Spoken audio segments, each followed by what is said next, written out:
Do you like to read? Sometimes I can enjoy a good book, and I'll admit, I used to read a lot more than I do now.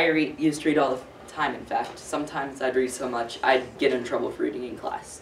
Sorry, I'm a first grade teacher, third grade teacher, and about 10 others. And sometimes reading a series can be even better. But what if it's a really long series that you just can't put down? How would that affect you and your brain? So, as a refresher, to read is to look carefully as to understand the meaning of a book or a written text. So what does that have to do with my brain, social interactions, and vocabulary? Well, I'm going to tell you.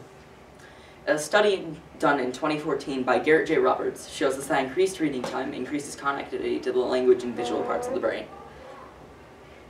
So that's pretty cool, and that tells us what it does with our brain. So if you were still listening to that, that means my first paragraph worked kind of like the first chapter of a book. And in 2013, two researchers named Emmanuel Castano and David Comer ran tests on a few willing participants, having them read fiction and non-fiction books to figure out if one had an effect on their brain. They found out that the participants who had read fiction for a short period of time had higher empathy levels than the people who read non-fiction.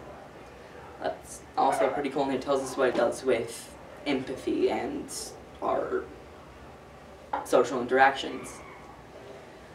So now we have vocabulary.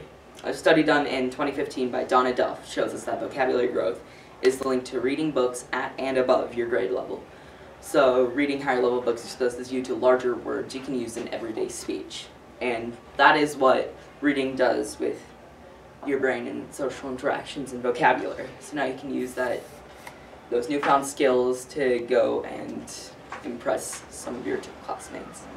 All thanks to reading.